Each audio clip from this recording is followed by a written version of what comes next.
Bem, amigos do Quinto Elemento, estamos de volta em Lisboa para mais um Geoeconomia.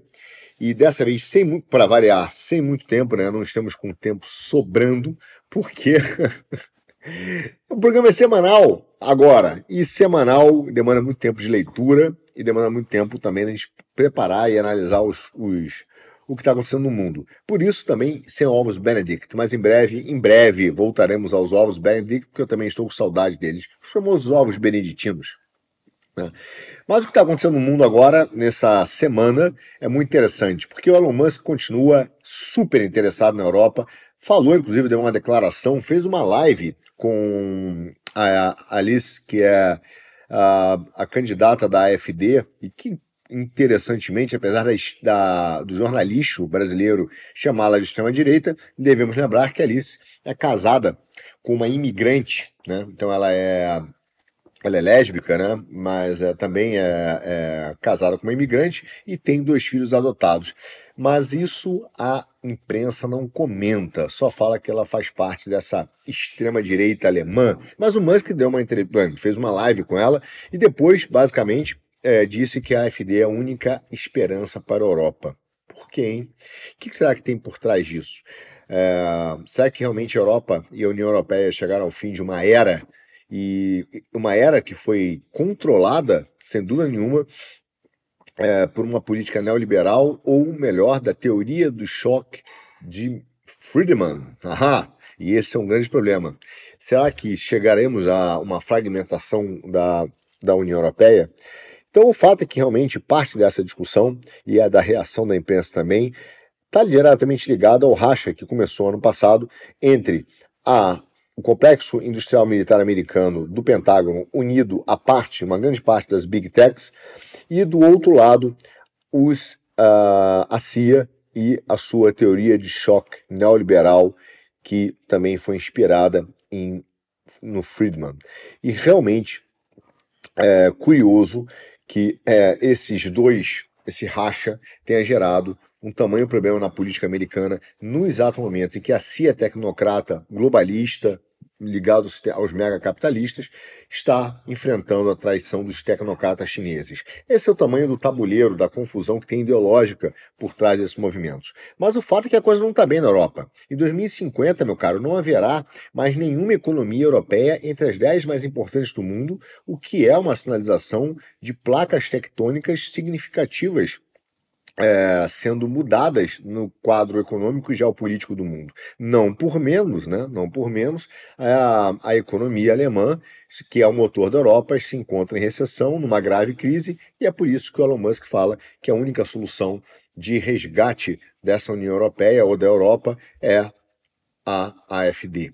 Veja bem, ele não falou que era a única esperança, né, para a Alemanha, né? A AfD falou que também é esperança para a Alemanha, mas de fato o que ele está falando é que é uma única esperança para a Europa. E a economia europeia vive uma enorme estagnação. Tá? Ela caminha realmente em passos largos para uma decadência, e vários analistas falam isso, vários políticos, filósofos. É visível que quem perdeu com o neoliberalismo de forma extremamente agressiva foi a União Europeia. Talvez eu tenha pago um dos preços mais altos pela sua inabilidade política em se deixar dominar pelo neoliberalismo, pela teoria de choque neoliberal do Friedman e da CIA, que hoje é formada exatamente por esses neoliberais globalistas, o wokes. De forma geral, meu amigo, eu acho que a Europa errou em 3 questões geopolíticas. Primeiro, ela deixou a sua segurança na mão dos Estados Unidos. Foi um grande erro. Aliás, agora, recentemente, inclusive, quando Trump ameaçou sair da OTAN, já existem movimentos que estão ligados à CIA, dizendo que então a OTAN teria que assumir, se não me falha a memória agora na Iugoslávia, a posição que é dada aos Estados Unidos para defender a Ucrânia, porque a União Europeia, da CIA, controlada pela CIA, precisa continuar essa guerra contra a Ucrânia, muito embora o Trump já tenha sinalizado que queira fazer um acordo com a Rússia. Bom, Mas o erro foi deixar sua segurança na mão dos Estados Unidos, muito embora, atenção, a União Europeia seja um orçamento militar, né, como 27 países unidos, maior que a China. São 900 bilhões que os Estados Unidos gastam em defesa. A União Europeia, dos 27 países, 300 e tantos, acho que é 360 bi, mas é mais de 300 bi com certeza, e a China em torno de 270 bi por ano, e a Rússia em torno de 105 bi. Então, muito embora ela seja um orçamento maior do que da China, realmente há um ponto de que ela não conseguiu criar uma estratégia de defesa unificada. E é atrapalhada mesmo, né? Você tem projéteis que são feitos na Bélgica, que não encaixam nos fuzis feitos não sei aonde, os tanques franceses não batem com os tanques alemães, então há uma fragmentação também da sua defesa, da sua estratégia de defesa, de maneira que não há uma União Europeia na defesa. Curioso, né? Porque existe uma União Europeia financeira, existe uma União Europeia regulatória, mas defesa não. Por que será, né? Bom, então um dos erros dele foi jogar a sua segurança na mão dos Estados Unidos. A segunda foi deixar a dependência da sua energia na mão da Rússia. E para piorar a situação, o comércio na mão da China. Veja a situação que os europeus colocaram, tá? E a situação não é óbvia mesmo. Você tem que pensar que em 1900 a União Europeia tinha 25% da população mundial. Hoje ele tem apenas 6%. Apenas 6%. Porém, ela ainda concentra 17% do PIB mundial. Só que, meu caro, veja só que loucura, ela gasta 50% do gasto social do mundo. E é por isso que ela tem um padrão de vida elevadíssimo, porém insustentável. E esse é o grande problema, que está vindo um caminhão para cima da União Europeia, que tem a ver com seus gastos, a sua queda populacional e ainda conseguir manter um PIB, mas que não consegue pagar esse estilo de vida, esse gasto de vida. É claro que está tendo uma invasão de imigrantes, uma população tão baixa, tanto dinheiro e tanta segurança social, atrai muita gente, e não por menos, como dizem alguns aqui, a Europa está virando a Eurábia, né? Dadas as relações com o Oriente Médio. Isso é uma realidade. O fato é que ela tem desafios pesadíssimos. Ela tem perda de competitividade, aumento da concorrência, principalmente vindo da Eurásia, políticas de austeridade extremamente rígidas, baseadas em planos que nós vamos falar um pouco econômicos do passado, né? A União Europeia evita modismos, digamos assim, modismos econômicos, mas ela fica muito amarrada a questões econômicas, armadilhas do passado, né?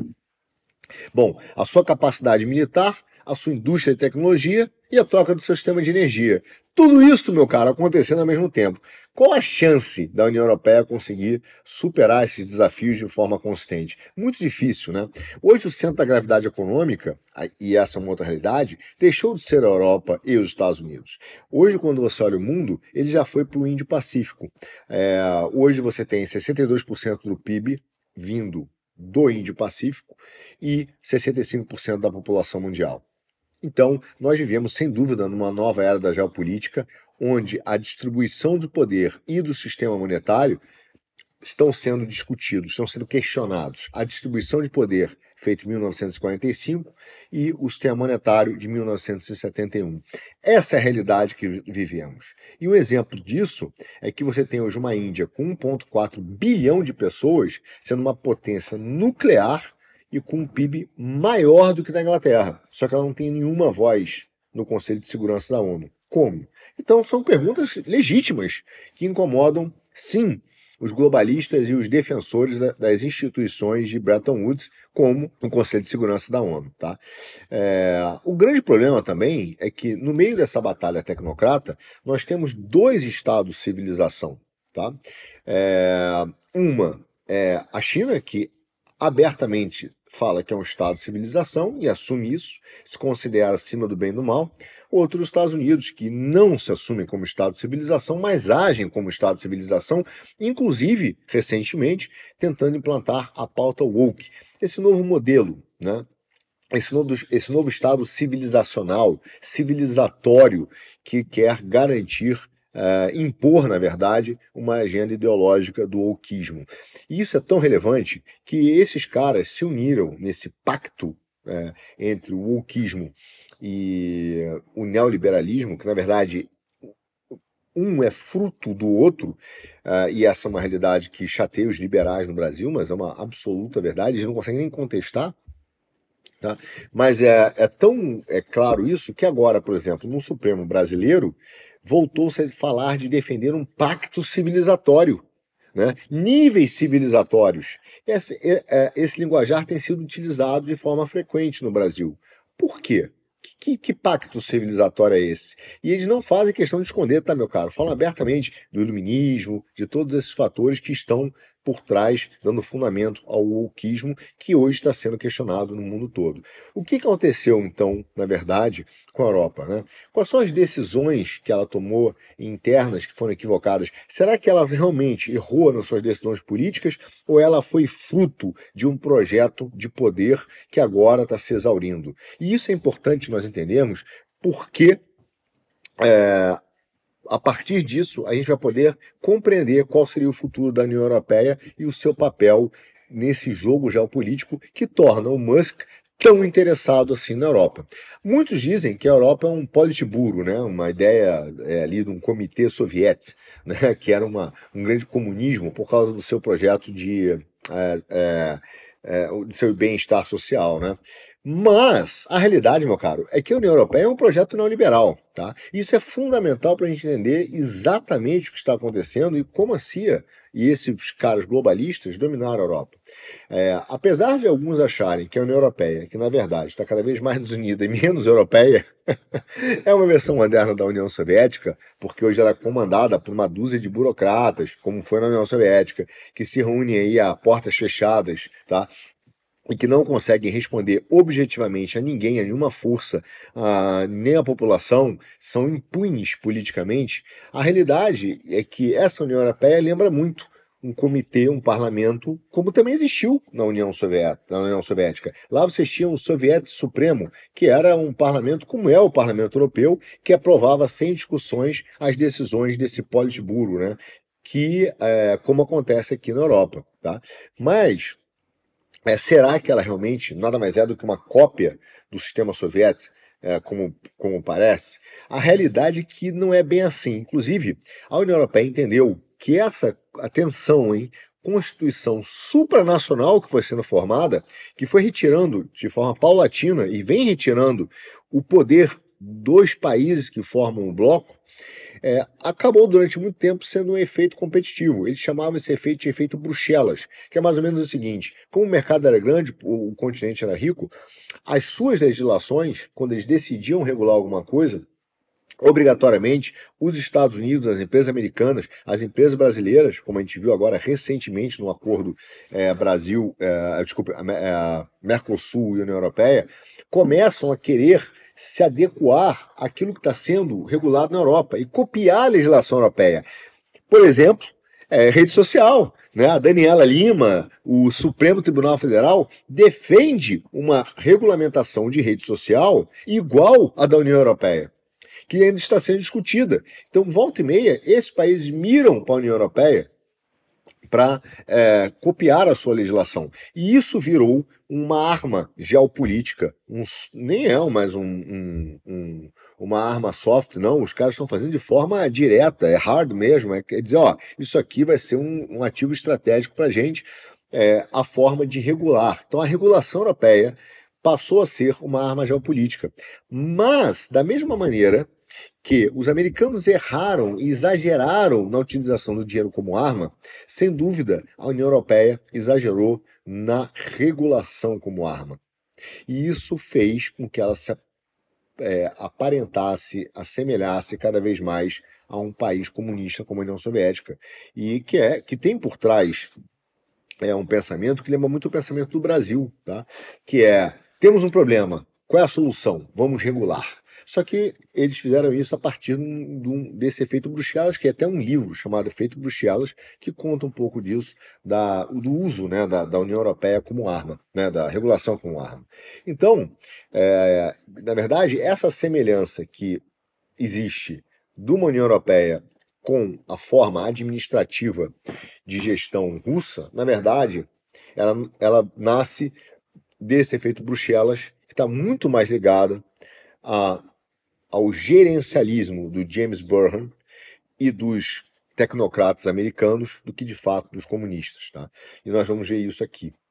Quando nós inspecionamos os documentos acadêmicos e legislativos que embasaram a União Europeia, nós vamos encontrar alguns dados interessantes. Primeiro, há uma narrativa, sim, que fez com que a União Europeia existisse, né, que justificou isso, e essa narrativa reinante sempre foi, primeiro, o impacto da interdependência comercial entre os países do bloco. Segundo, o enfraquecimento do Estado-nação. Atenção, a ideia de que o Estado-nação, né, era um problema. Isso é uma ideia neoliberal. Tá? Terceiro, a crescente força da globalização financeira. E quarto, o crescimento de poderes supranacionais. Então, a ideia da União Europeia era, dentro dos debates que existiam na época, enfraquecimento do Estado-nação, interdependência comercial, globalização financeira e crescimento do poder supranacional, que é, desde o início, meu caro, desde o início, o projeto neoliberal. Ou seja, a ideia de uma Constituição Econômica Europeia foi cercada aí de mitos e histórias, mas a sua santidade, o seu ar sagrado, veio exatamente de duas coisas. Primeiro, de uma ideia de uma paz na Europa, que seria principalmente criada entre dois inimigos históricos, seria a França e a Alemanha. Tá? E mais importante ainda é que essa União Europeia, atenção, seria um baluarte contra o comunismo, uma resistência. Portanto, é absurdo dizer que a formação da União Europeia, que se tornou tecnocrata, se dá por causa de uma influência comunista, que foi exatamente o contrário.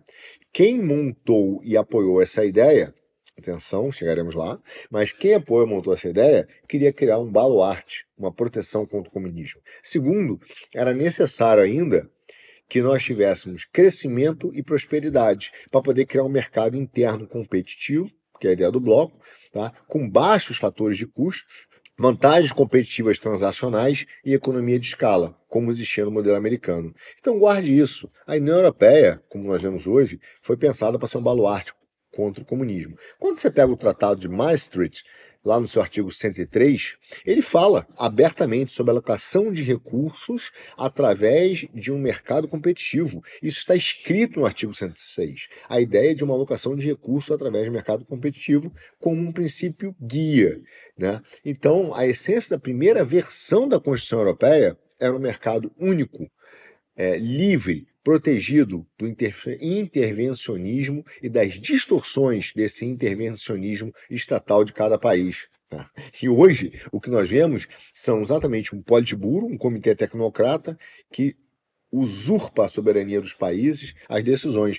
Recentemente criaram o MiCA, que é o Market in Crypto Assets, que a ideia é de uma regulamentação global aqui, né? Não global, europeia, sob a base monetária, que são os criptoativos, né, que vão combater a base monetária. Sobre os criptoativos, que a ideia é essa: os países não vão poder mais regular, não podem mais, Portugal não pode, nenhum país da União Europeia pode regular mercado de cripto, porque ficou um assunto de competência exclusiva da União Europeia. Com quem os criptos competem, se não com a expansão da base monetária, que é exatamente a essência do poder da doutrina de choque do Milton Friedman. Tá? Chegaremos nisso em breve. Então, meu caro, o neoliberalismo ele se tornou explicitamente na comunidade europeia a sua doutrina principal. Portanto, é muito difícil negar que a Europa não é uma utopia, né, no modelo do Hayek ou mesmo do Smith, onde o regime da união monetária, né, é a estabilidade de preço, que é fundamentalmente monetarista, assim como Milton Friedman. E para chatear mesmo os liberais ortodoxos, foi esse mesmo princípio desinflacionário que inspirou a União Europeia, que levou, né, os resultados, né, do Bundesbank, depois de 74, que levou ao Paul Volcker, que foi o chefe do American Federal Reserve, o Fed, e depois a Thatcher, tá? Em 79. Todos os princípios nesses países sempre levaram de uma maneira ou de outra, a grande recessão, baixo crescimento e, em alguns momentos, desemprego em massa, vamos chamar de comunista. Mas não é isso, é porque isso faz parte da doutrina de choque que a gente vai falar agora. Então, essa Economic and Monetary Union, ou seja, uma união monetária e econômica, que é o EMU, que gerou a ideia do euro e do controle de inflação pelo Banco Central Europeu, ele continha in vitro ali, né, lá, o embrião, a essência do monetarismo e do neoliberalismo, que depois vai acabar sendo utilizado para saquear a Europa, tá? Transferir recursos dos países para um grupo de cartel, né, de corporações, e que, de fato, representa o triunfo, a vitória, a implementação do ordoliberalismo alemão sobre uma França intervencionista. Essa é a história da União Europeia, de uma forma simples, tá? Um ordoliberalismo na linha do Hayek, da escola de Freiburg, uma subordinação, na visão do Hayek, da força de trabalho regional a uma disciplina salarial, tá? Ou seja, botar os trabalhadores de cada país, controlá-los para que eles não exigissem a sua liberdade, digamos assim, salarial, para ter uma ideia de crescimento, de produtividade, como previa a sociedade pensada pelo Hayek. Quando eu digo sociedade pensada pelo Hayek, estou falando da sociedade de Mont-Pelerin, que é a sociedade que ele criou. A sociedade de Mont-Pelerin percebeu, né, exatamente o perigo do comunismo crescendo, tá? E, portanto, do controle da força de trabalho, que então, cuja demanda exerceria uma espiral inflacionária, vindo exatamente dos trabalhadores, que seria, atenção, sustentada na visão do Hayek pelo Estado democrático. E é por isso que os Estados democráticos, os Estados-nação, viraram grandes inimigos do neoliberalismo. Esse foi o primeiro ponto que eu contei lá atrás para vocês, nos primeiros programas de economia. O primeiro foi o que foi Barroso fazer em Davos, né? Mas logo depois a gente vai contando a história do neoliberalismo e esse assunto exatamente dessa força, né, dessa ação contra os Estados, contra a democracia, contra os Estados-nação, é o que tem por trás do neoliberalismo também. E o Hayek era um neoliberal, exatamente porque ele defendia o mercado e a moeda única, né, baseado numa federação europeia, que é a ideia de uma Constituição Econômica Global, mas como um caminho também para disciplinar os trabalhadores e as suas demandas de trabalho, de salário, sem o uso da força, sem a porrada. Basicamente era isso, né? Mas através de instituições políticas e, atenção, leis que, então, poderiam proporcionar o resultado de um mercado livre, um free market, pretendido com um contorno de instituições políticas e de legislação, que é o que o Hayek também defendia, né, para desespero total dos liberais que irão nos acompanhar aqui nesse programa. Mas esse é um ponto importante, meu amigo, porque essa sociedade de Mont-Pelerin e a British Institute for Economic Affairs foram duas instituições muito fortes que influenciaram economistas e políticos a colocar a Europa nessa direção neoliberal. Veja aqui os principais responsáveis e, atenção, você que adora, com razão, inclusive, me corrigir na pronúncia. Eu já contei que de vez em quando eu deslizo por uma questão, acho que tem um nível de dislexia, mas tá tudo beleza.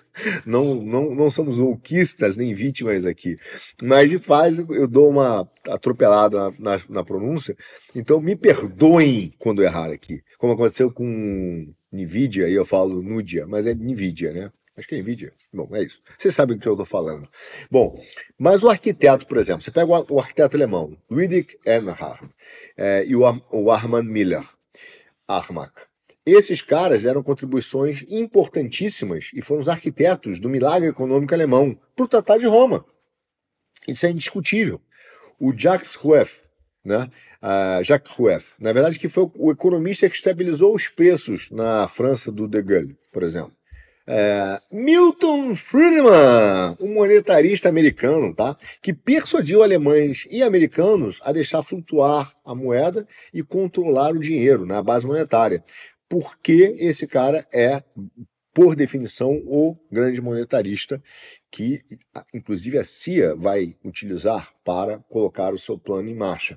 Eu vou parar por aqui porque eu quero sintetizar 2 pontos importantes desses caras para vocês, para a gente entender quem e como se controla a Europa hoje. Primeiro, a União Europeia, e eu volto a dizer isso, era necessária para controlar a ameaça do comunismo. Tá? Esse papo ele nasce, que nós não falaremos hoje, mas falaremos muito em breve em um dos nossos Geoeconomias. Ele nasce de um cara que é o Keyman, agora não lembro, mas que era um embaixador americano que criou e alertou a ideia do projeto soviético e contou isso, e foi um dos responsáveis, inclusive, pelas discussões de política externa que formaram a CIA. Tá? Bom, falaremos dele em breve, mas a ideia era necessária da União Europeia, algo necessário para controlar o comunismo. E o princípio que, além do sistema político de formar uma União Europeia, um pacto federativo para controlar o comunismo, era importante o segundo pilar, que é uma união monetarista, nos moldes do Friedman, e de uma legislação nos moldes do neoliberalismo alemão, do Hayek. É muito importante ter isso na cabeça. A União Europeia hoje é um projeto neoliberal nos modos de Milton Friedman, de uma união monetária, dentro de dos moldes do liberalismo alemão do Hayek. Não é completo, porque houve uma reação dos países em controlar certos níveis, né, da sua soberania. Porém, de fato, ela é inspirada, uma proxy muito próxima de um projeto neoliberal. Para desespero, vou apanhar todos os liberais aqui, vão me ligar xingando. Mas adoraria discutir com eles, mas eles nunca discutem com a gente. Né? Eles mandam eu estudar economia e depois saem correndo para escrever artigos, que nunca são escritos. Mas enfim, é o que eles dizem por aí. Isso é relevante, ou então postam videozinhos, né? Bom, isso é relevante porque nós vamos ver que a grande força que tem dominado a Europa é exatamente uma tecnocracia formada pela CIA com políticas liberais que são inspiradas no que se chamou de doutrina de choque. Tá? E atenção, meu caro, esse é o momento mais importante do Geoeconomia de hoje. Em todo o país que a Escola de Chicago foi aplicada nas últimas 3 décadas, o que nós vimos, o que surgiu disso, foi uma poderosa aliança entre algumas poucas corporações multinacionais e uma classe de políticos, magistrados ou da sua classe dominante burguesa que ficou muito rica. E a principal característica dessa aliança é exatamente a transferência da riqueza do país, do Estado-nação, para as mãos de oligopólios privados, acompanhados da explosão da dívida pública, do crédito privado e um contínuo aumento dos gastos públicos. A implementação da doutrina de choque, que foi feita na Europa e também foi feita em alguns países, como o Brasil enfrentou algumas vezes, passa obrigatoriamente por essa aliança entre corporações multinacionais, pouquíssimas, os grandes oligopólios, classe de políticos, magistrados e de uma classe dominante para a transferência da riqueza nacional para a mão privada de de grandes corporações, mas de um pequeno grupo. Basicamente, é isso que se trata a doutrina de choque da Escola de Chicago, que os neoliberais até hoje defendem, inclusive o Novo. Você verá que o Partido Novo nada mais é do que a representação política dessa turma, que quer transferir riqueza do Brasil para a mão de um grupo de empresários oligopolistas, numa aliança, tá, com classe de políticos e de magistrados. Veja quem está lá, meu caro! É batata, é pule de 10, entendeu? É bingo! Pô. Mas está lá para tornar esses grupos cada vez mais ricos dentro da doutrina que a CIA montou junto com Friedman da doutrina de choque. E para piorar, tá? Essa política ela é sempre feita como função do empobrecimento da população e da perda real do poder de compra fora dessa bolha que enriquece e que acaba mandando no mundo. E isso tem a ver exatamente com o último gel, quando eu conto que os Estados Unidos, né, hoje enfrentam, né, o Trump, na verdade, enfrenta o Musk, essas corporações que resolveram administrar a economia através das cadeias de valor produtivas no mundo, da cadeia logística no mundo. Então, que os comércios internacionais não estão mais ligados com o comércio entre nações, mas entre cadeias, tá, de administração de valor. E para quem pediu exemplo, em breve eu vou dar. Mas veja bem, tudo isso acontece para que surja esse Estado corporativo, tá, que é uma aliança entre empresas e Estado. Agora, para isso acontecer e para isso se perpetuar, como a população empobrece e esses grupos da bolha enriquecem, é necessário que surjam outras características nesse Estado corporativo. Veja se você vive alguma delas. Aumento do estado de vigilância e controle agressivo contra o cidadão. O que é o controle das redes sociais? O que é o controle da Receita Federal baseado aí na transparência do Pix, com controle online das suas transações? O que é o Drex? O que tem sido o Ministério Público controlando, por exemplo, a atividade empresarial e o discurso religioso, né? Falaremos disso, e mesmo a pauta ambiental, né? Encarceramento de pessoas e dissidentes do sistema, redução das liberdades civis, e não raro atenção à inclusão de diversos tipos de tortura, até mesmo as psicológicas, como aconteceu no Brasil da prisão preventiva, descritas lá nos julgamentos de Moscou. Você vive isso? Você tem visto isso em algum lugar? Pois é, meu caro, isso é exatamente o efeito dessa aliança entre o Estado corporativo, que são empresas utilizando o Estado, produzindo magistrados, empresários, né? E uma classe de elite, políticos também, uma classe dominante, cada vez mais rica, com a transferência de riqueza nacional para grupos corporativos. Isso também é que representa essa política da doutrina do choque, onde um dos braços mais claros, mais conhecidos, mais evidentes é o Partido Novo.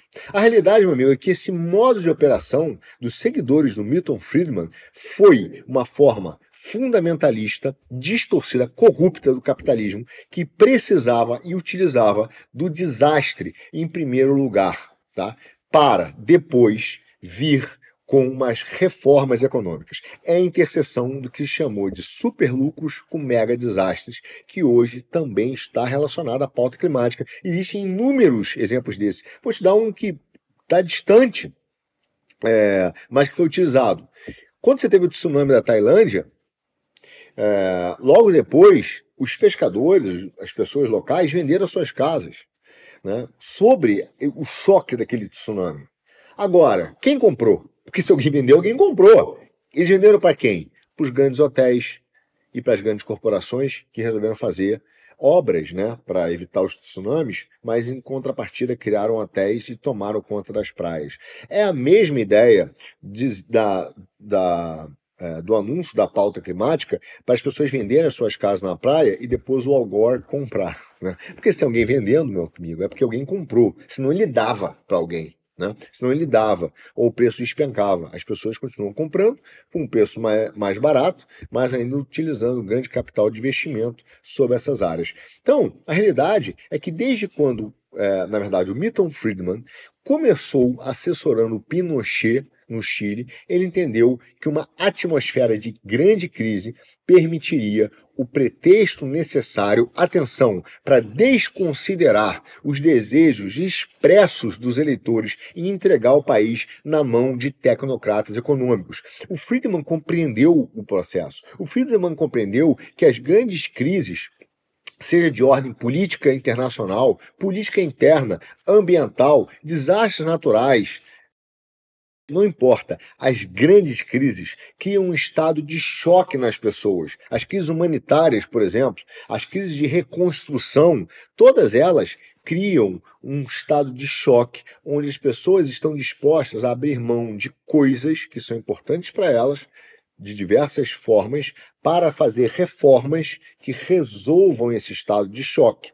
Então, as suas vontades, né, a sua manifestação eleitoral pode e deve ser desconsideradas em função de uma pauta maior que levaria a reformas neoliberais. E é curiosa, tá, a dependência do que eles chamam de livre mercado hoje, né, exatamente essa dependência do livre mercado de choques e de crises políticas extremamente poderosas, seja crise política, seja crises naturais ou climáticas, ambientais, né, seja crise de mercado, o fato, seja violência, seja revoluções coloridas, o fato é que nós podemos ver isso constantemente desde 1976, quando o Friedman apoiou o Pinochet. E é a mesma época, é a época da formação do Klaus Schwab, do seu instituto, né, que acabou virando, já falamos disso no último programa, que virou o Fórum Econômico de Davos, o Paul Volcker e toda a destruição planejada da economia mundial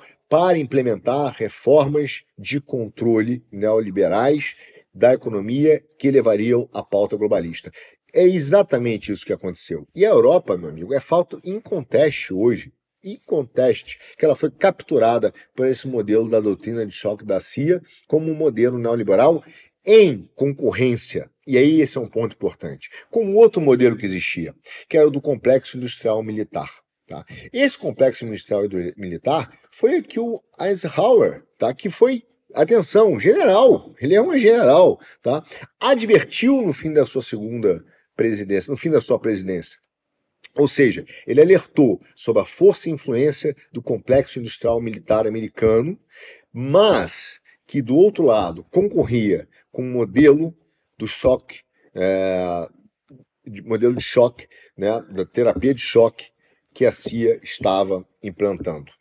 E esse racha absoluto, total, completo, tá, que nós vemos hoje, mas que também foi usado pelo alguns presidentes, como Obama, como Clinton e como Biden. Tá? E o complexo militar industrial hoje se aliou às Big Techs na luta pelo poder nos Estados Unidos contra a doutrina de choque da CIA. O Trump ele tem sinalizado exatamente isso com as Big Techs. A volta do apoio ao complexo militar industrial militar, falando inclusive em anexar o Canal do Panamá, tomar a Groenlândia, fazer o Canadá um estado americano. Ele tem sinalizado, tá? Inclusive dizendo que vai transformar o Oriente Médio no inferno se não houver a soltura, né, de reféns. Então ele tem sinalizado exatamente isso, ao mesmo tempo que também fala que vai enfrentar o Deep State americano, e ele está se referindo à CIA, ao establishment neoliberal capitalista. Isso é importante você saber, duas coisas que a gente vai voltar nos próximos programas. Que hoje a CIA, por exemplo, tem grande parte do seu orçamento terceirizado, tá? Dependendo, inclusive, de fornecedores de empresas privadas. Mas ele também tem sinalizado essa com a CIA, porque a CIA é fundada e foi fundada pelo mercado financeiro de Wall Street, e vamos falar disso. Mas para entender esse momento geopolítico, é importante compreender a figura de alguns presidentes que atuaram nos Estados Unidos, inclusive George W. Bush e Reagan, com seu Reaganomics, não é isso?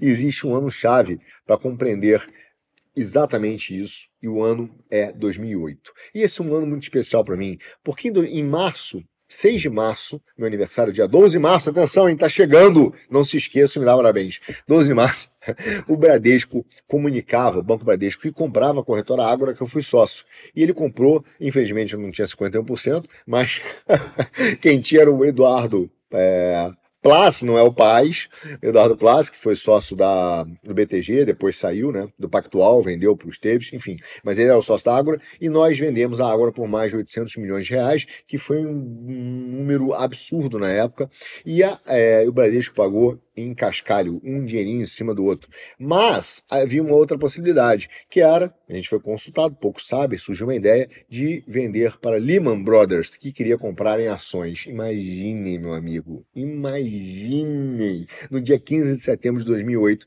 a empresa, a Lehman Brothers, isso foi em março, mas em setembro ela pediu falência, entrou no Chapter 11 e disparou o famoso gatilho da crise de 2008, que é a crise do subprime, que tem a ver exatamente com mercados imobiliários e real estate, né?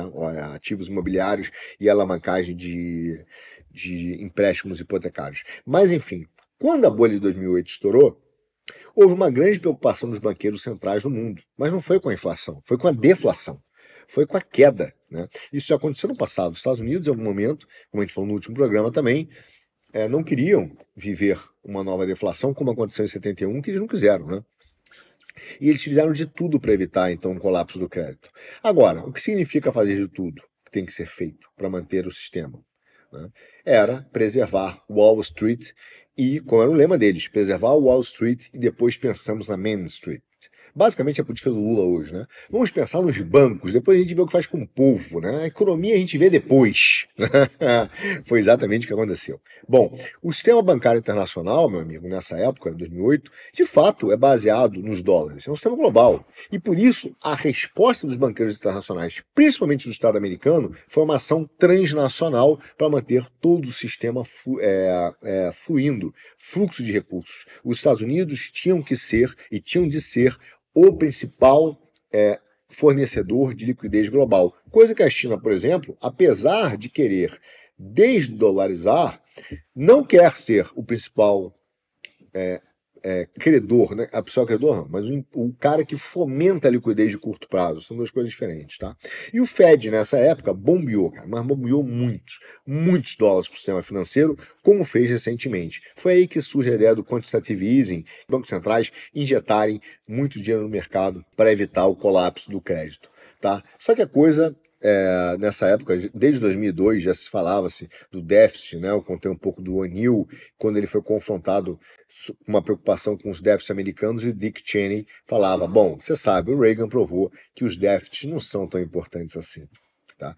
De fato, a coisa saiu do controle, meu amigo. Bom, mas o que importa é que isso foi no dia 15 de setembro de 2008. Na manhã seguinte, no dia 16 de setembro de 2008, se iniciava a 63ª Assembleia Geral das Nações Unidas. E a abertura foi feita nada mais, nada menos do que pelo Lula. Exatamente. E ele falou a mesma baboseira, a mesma visão medíocre que esse cidadão tem do mundo. Ele falou do egoísmo, do caos especulativo gerado pelos mercados financeiros, tudo para aparecer na televisão. E, como sempre, disse que isso foi a culpa da crise. Uma idiotice absurda, né? Ele, para variar, não sabia do que estava falando. O Sarkozy foi o terceiro a falar. Eu pulei o segundo, eu sei, chegaremos lá. E ele, Sarkozy, foi um dos primeiros a dizer: estamos num mundo multipolar. Atenção, não foi o russo lá, o Dugin, não, foi o Sarkozy, em 2008, meu caro, dizendo: o mundo do século XXI não pode ser governado pelas instituições do século XX. Obviamente, depois ele se ferrou e acabou sendo condenado a 1 ano de cana, que ele não cumpriu, por caixa 2, quer dizer, adivinhem quem meteu o Sarkozy em cana, adivinhem, né? Quer dizer, não meteu, mas tirou o cara da política. Ele está quietinho, fazendo outra coisa da vida.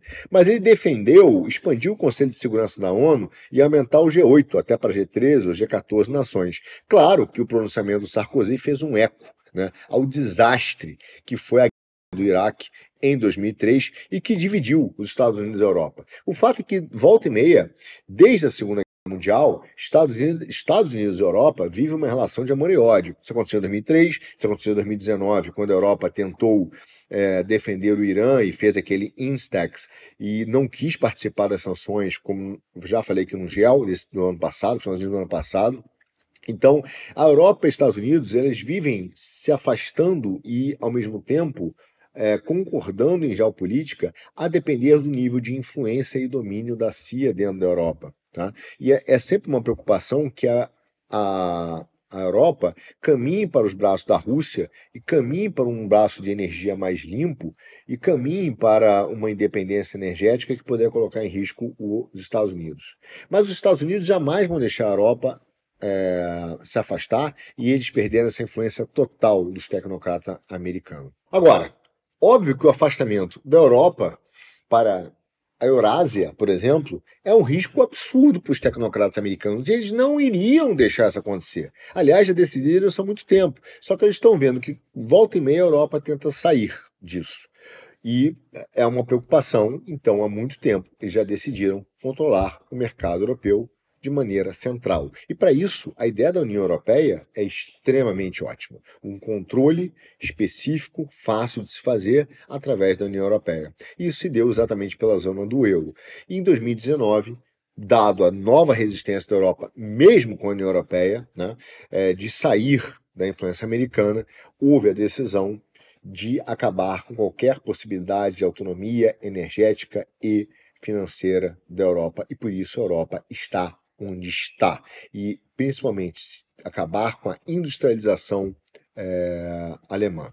Veja, existem agentes que fazem isso. Um deles é o Mário Draghi, que nós falaremos, já falei no último programa rapidamente, falarei muito, porque ele acabou de fazer um relatório de como melhorar a competitividade europeia, que é o suicídio absoluto da Europa pela sua falta de planejamento, mas ele é amado, ele é considerado Super Mario. Acredite, né, gente? Um cara que foi a Goldman Sachs, tá? Ele é político, foi primeiro-ministro da Itália, mas ele ficou 2 anos como um dos membros, vice-presidente executivo, algo assim, do board da Goldman Sachs. Assim como Mario Monti, também foi colocado pelo sistema financeiro através de movimentos, inclusive de golpes políticos, né, como fizeram com Berlusconi, quando vazaram as festinhas do Berlusconi, com o objetivo de tirar o premier e voltar a ter uma política tecnocrata. Todos os líderes que são mais fortes na Europa, se você for reparar, eles são retirados rapidamente do cenário, porque precisam de líderes fracos, como Macron, como aquele outro... Pô, tinha um cara aqui na França que disputou, fez um mandato só, que foi uma catástrofe, esqueci o nome dele. Então, esses líderes meio progressistas, que são sem testosterona, esses permanecem na Europa, como a Merkel também, na Alemanha. Bom, eu voltei no tempo até aqui, porque entender 2003, 2008 são essenciais para compreender a eleição do Trump em 2017. Porque esses caras definiram a história internacional recente a partir dessas duas grandes crises, e principalmente da visão de 2008 do George Bush. E esse cara é o que eu queria falar agora, do George Bush. Por quê? Porque ele falou entre o Lula e o Sarkozy. Primeiro foi o Lula, que por sorteio foi o primeiro a abrir, o Sarkozy foi o terceiro e o George W. Bush falou em segundo. Qual foi a fala do Bush em 2008? Imagina uma crise vindo dos Estados Unidos, o Lula falou uma besteira, o Sarkozy falou logo depois da multipolaridade, o Bush parecia um cara totalmente descontextualizado no mundo. Ele falou sobre contra-terror, sobre a importância do avanço das democracias e sobre as revoluções coloridas que tinham acontecido na Ucrânia e na Geórgia em 2003 e 2004. Para muitos, inclusive a imprensa internacional, o George W. Bush estava desconectado da realidade, né? Uma crise econômica vindo, sem precedentes, porque é uma crise diferente, não era dos mercados emergentes, né, para cima, era uma crise que afetaria o centro do mundo da liquidez global, que era os Estados Unidos, e se irradiaria para o mundo todo. A Europa falando da necessidade de se reformar as instituições, a maluca da Kirchner lá da Argentina falando do fim do liberalismo, do capitalismo, né, o sul global pedindo mais espaço e o Bush falando de contra o terror de revoluções coloridas. Mas isso não foi à toa. Primeiro, você estava falando de uma guerra de 2003, né, que o Sarkozy fez questão de dizer que foi uma catástrofe. Na verdade, o custo estimado da guerra do Iraque e do Afeganistão de 2003 foi estimado entre 904 bilhões de dólares e alguns números chegaram a 3 trilhões. O oficial é 904 bilhões. Só que isso, meu cara, custou mais do que os Estados Unidos gastaram em toda a Segunda Guerra Mundial. Tá? Então, o George Bush estava viajando, ele estava falando de forma deslocada, ele estava ali sem ter o que falar. Pois é, meu amigo, estava longe disso acontecer. Ele estava mandando um recado claro, tanto para o Pentágono e para a CIA, ele estava sendo um ponto ali de tentar trazer um ponto de concordância entre eles.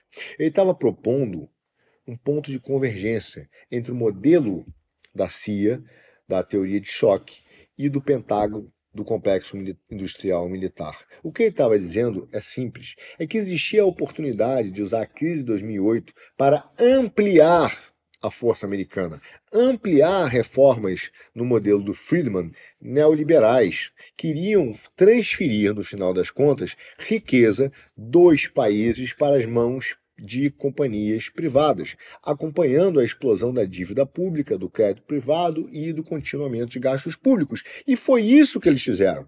Foi daí que surge o quantitative easing. Vamos encharcar os estados, né, vão emitir moeda, vamos ampliar a base monetária, vamos aumentar os gastos públicos, vamos aumentar o crédito privado, vamos explodir a dívida pública para salvar os grandes bancos e a partir daí faremos reformas neoliberais, utilizando empresas. Falarei em breve do Dick Cheney e como os caras ganharam bilhões, meu caro, reconstruindo o Iraque através dessas políticas. Veja, a ideia do neoliberalismo junto com o Estado é muito boa, porque no momento que existe uma crise, seja humanitária, seja de mercado, seja uma...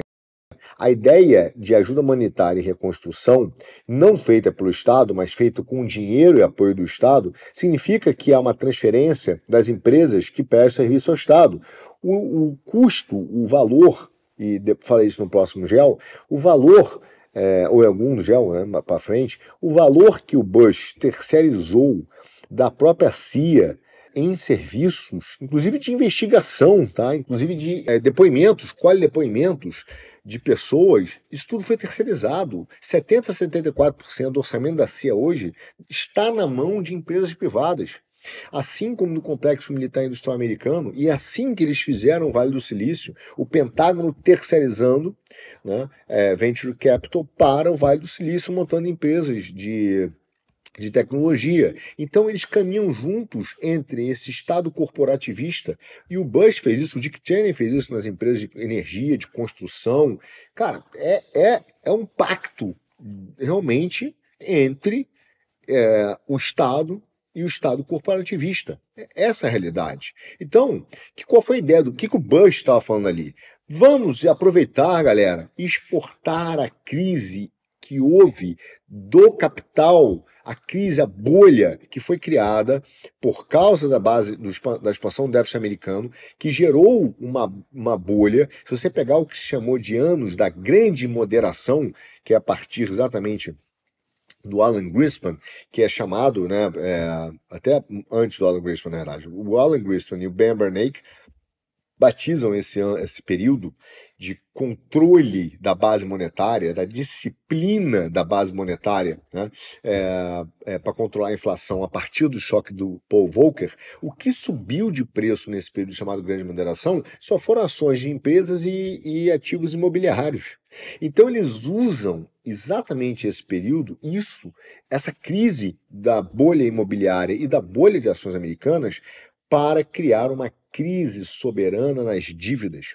Então ele fala, vamos exportar essa crise para fazer reformas neoliberais, como fizemos com Volcker. Não foi o que foi feito exatamente nos anos seguintes. Veja o que foi 2010, se não a exportação da crise de mercado para se tornar uma crise da dívida soberana.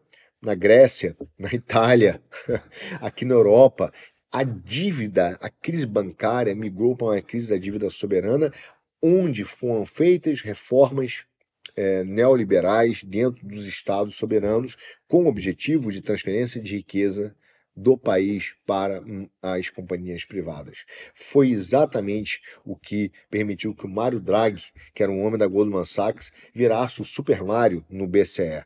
Ele virou o cara que fez o que tinha que fazer para garantir a base monetária, o euro, imprimiu muita moeda, criando uma inflação que nós vemos hoje. Tá? E por incrível que pareça, está ele aí tentando planejar a União Europeia. A mando de quem?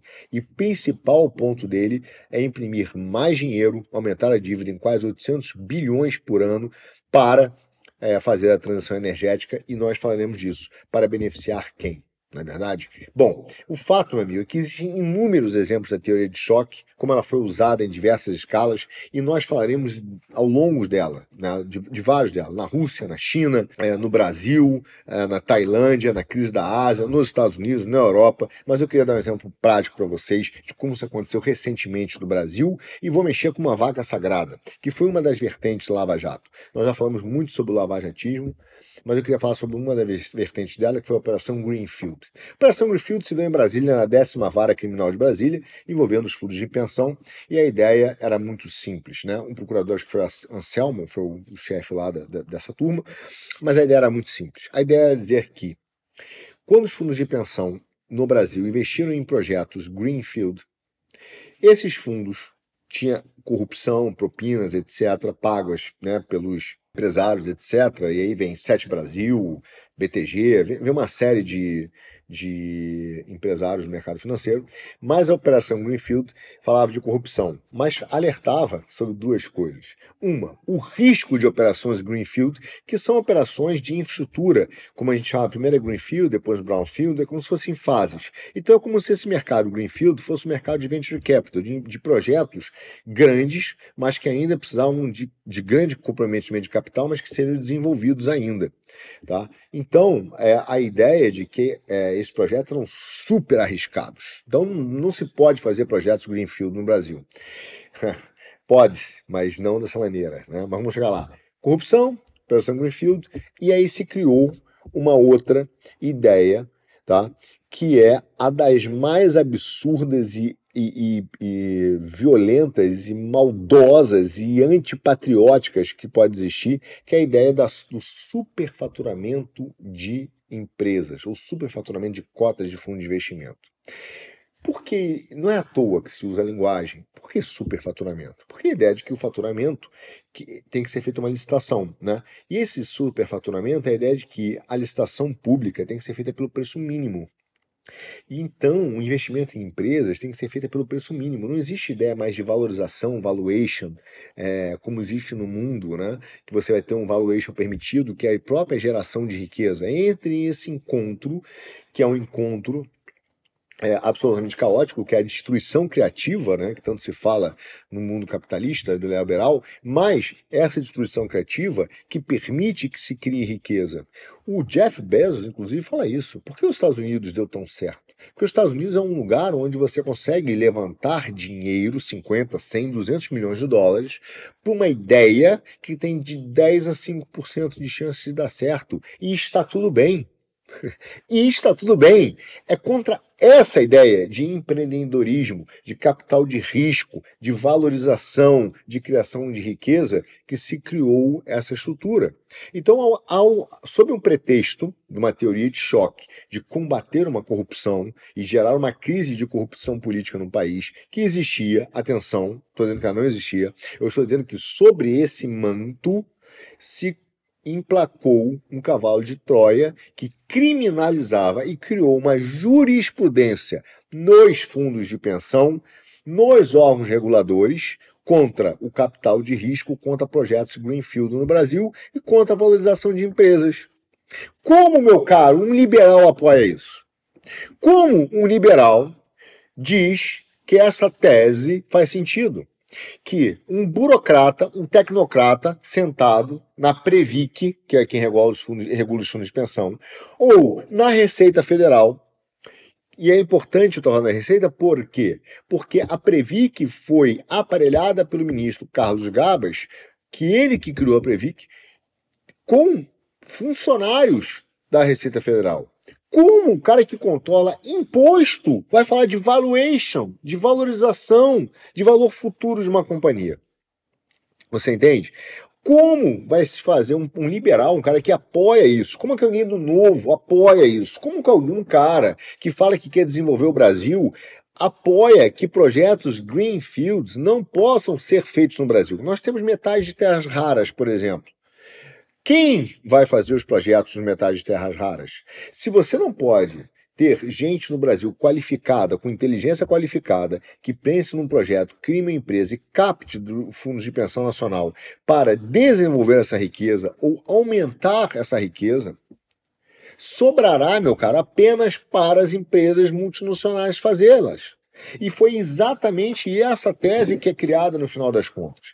Quando você vai olhar em detalhes a Operação Greenfield, ela é um grande acordo que eles chamam, inclusive eles falam de um acordo entre Receita Federal, Ministério Público, CVM e Previc.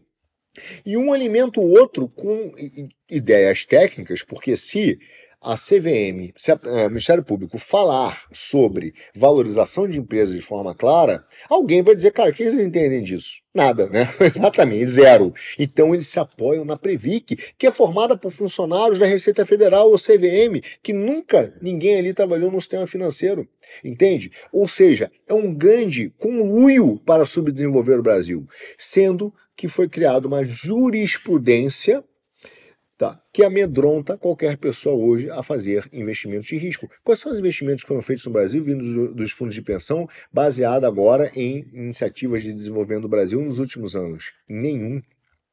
Eles são, por lei, obrigados a pegar 50% do seu patrimônio e jogar, pelo menos 50%, em títulos públicos. Ou seja, é apenas para financiamento do Estado. A grande parcela desse dinheiro acaba nos grandes bancos, Itaú, BTG, Bradesco, Safra.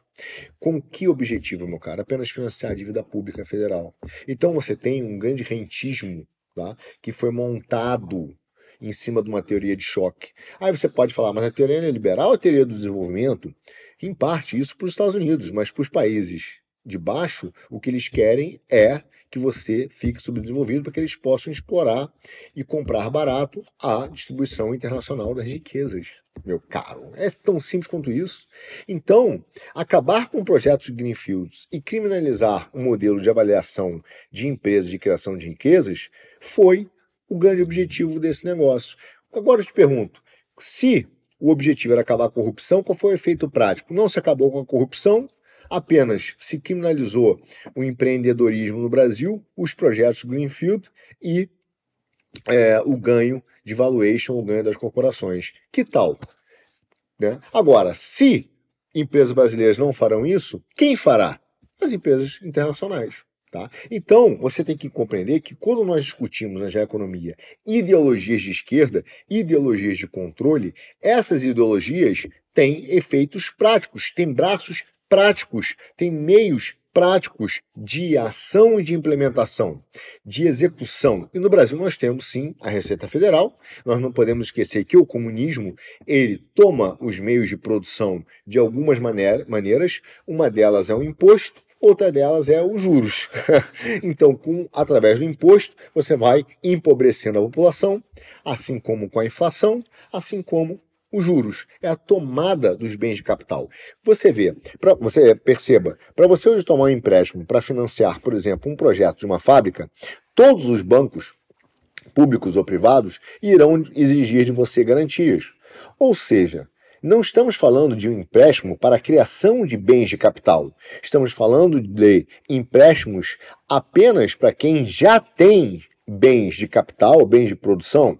E esses bens têm que ser colocados em garantias sob uma taxa de transferência de riqueza chamada juros, que é extorsiva, para que você possa criar novos bens de capital.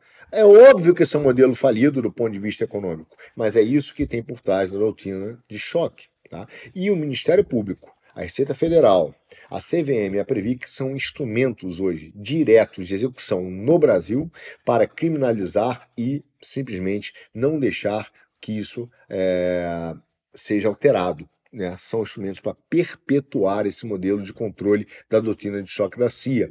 Não por menos você vai ver a influência da CIA diretamente, ou dos Estados Unidos, nas eleições brasileiras. Você vai ver as conversas que vazaram sobre reuniões com o Departamento de Justiça dos Estados Unidos, de procuradores brasileiros e de juízes brasileiros. Isso está não para você atacar o A ou o B, mas para entender o sistema, como ele funciona. Não por menos também, está aí o Ministério Público falando da pauta ambiental, né, ser o primeiro a pedir explicações sobre a utilização ou empreendimentos em áreas ambientais e tentar criminalizar, né, o agronegócio ou empresas ou indústrias no Brasil. Da mesma maneira, meu caro, eles atacam tudo aquilo que representa a livre iniciativa, que está por detrás desse conceito da criação de riqueza. E quem é o grande promotor da livre iniciativa? Né? Não do livre mercado, mas da livre iniciativa, do empreendedorismo, né? De você criar ser responsável pela sua família, pelo seu dinheiro, pela sua empresa, você ser o provedor, né, com o suor do trabalho, do suor do seu rosto, né, ganharás o trabalho, o teu fruto com o suor do teu rosto. É o cristianismo. E é por isso que você vê imediatamente a criminalização do cristianismo. Por exemplo, quando a Cláudia Leite troca um deus pagão para em torno da sua crença cristã. Aí ela é questionada pelo Ministério Público Federal. Aí ela é questionada, também é questionada a utilização de cruz nos espaços públicos. Porque nós vemos um arranjo institucional em que é necessário fazer a doutrina de choque, que, por definição, é anticristã. Então, é isso que nós vivemos nesse sistema, tá? Agora, existem tantas outras formas e outros pontos para a gente discutir isso. O importante é que a gente tem que entender hoje, de forma global, essa luta entre Pentágono e CIA. E aí você vai perceber e compreender também o discurso da Daniela Lima, tá? Quando ela fala de armas políticas contra a desinformação e que e é importante o Supremo criar e o Executivo buscar apoio da União Europeia, o que ela está dizendo, e disse claramente no vídeo, é que não é mais necessário apenas combater a fake news contra a ciência, que virou o oposto do que significa ciência, né? Virou uma verdade não questionável. Mas agora também, olha só, a pauta sociológica, agora a sociologia virou uma verdade indiscutível. A sociologia. Então, tudo que você criticar da pauta científica, tudo que você criticar da pauta sociológica e agora, para piorar, princípios iluministas, bom, aí é uma arma política contra a desinformação. E quem é o grande aliado do Brasil nesse ponto? A União Europeia. Os países da Europa ou o Politburo, que foi criado para regular e manter a União Europeia subdesenvolvida como está hoje, afundando e decadente. Esse é o grande aliado dessa turma. E é por isso que eles estão se unindo contra o Musk. E por isso que o Musk está dizendo que a AfD é a única esperança para a Alemanha. E esse é o efeito, tá, que nós estamos vendo de uma força de doutrina de choque neoliberal do Friedman junto com a CIA para manter a União Europeia do jeito que está contra um Musk aliado ao Pentágono e que hoje também volta a defender a força soberana dos países. Desde a sua fundação, meu amigo, existe essa briga pelo controle da CIA. Na época, e do racha com o Pentágono, o general Donovan, que era o comandante da OSS americana, que depois virou a CIA, né, já dizia que uma guerra global e totalitária necessitava de uma inteligência que tem que ser totalitária e global. Só que depois o Roosevelt chamou um coronel chamado Coronel Richard Park Jr., já no pós. E ele queria conduzir, ele queria saber se realmente deveria montar uma CIA, uma inteligência subversiva, como queriam falar, né, na época. E ele analisou, pediu para o Richard Park conduzir uma investigação secreta sobre as operações da OSS em tempos de guerra, para ver se eram boas ou não. O cara ligado ao Pentágono não queria uma nova agência. E ele detonou os trabalhos da OSS e vazou para a imprensa que o Roosevelt queria criar uma espécie de Gestapo americana para evitar a CIA. Evidentemente, daí nasce um grande racha entre o Pentágono, que queria operações de guerra e uma área de inteligência debaixo dele, e de uma outra agência que defendia uma visão de operações ilegais e clandestinas de subversão baseada em alguns princípios, algumas mentes que nós falaremos em breve. E é isso que nós vemos hoje e vivenciamos hoje, efeitos dessa época, tá? E é por isso que uma mídia hoje bate tanto no Musk e tenta se unir à União Europeia, e por isso que o Musk está hoje buscando um apoio de uma direita internacional, conversando com a AfD, conversando com outros partidos na Europa, tentando criar uma nova direita na Inglaterra ou apoiar aquela que existe. Tá? Agora, a mídia bate muito no Musk. Por quê? Dever de casa para o próximo GEL. Operação Mockingbird. Procure no Google e você vai ver que a CIA, não é de hoje, utiliza a mídia e a área cultural, inclusive com livros de espionagem e tal, para criar a sua narrativa macro geopolítica. E dali disso tudo vem o discurso que hoje aparece na ponta lá na Daniela Lima. O que nós vemos hoje é fruto desse racha entre o Pentágono e os banqueiros globalistas da CIA. Uma luta tecnocrata, meu amigo, exatamente isso. Aliás, para terminar, pesquisa aí, meu caro, James Forrestal e Alan Dulles. Você verá que eles foram os primeiros a levar a CIA para um outro patamar e que originalmente eles eram de Wall Street. E é através, aliás, de uma mentira, que foi o Plano Marshall, né? Eles conseguiram montar o Plano Marshall. Eles realizaram a maior lavagem de dinheiro na história. Sim. Mas isso contarei depois. A questão é, o que vai acontecer com a Europa? Será que será mantida a CIA globalista e a Europa estará, então, firme como União Europeia ou vai se fragmentar? E aí a vitória será do Pentágono. Mas será que os Estados Unidos, ou pela CIA, ou pelo Pentágono, herdarão a Europa? Ou vai sobrar para a China e Rússia? Esse é um assunto que trataremos em um dos próximos Já Economia.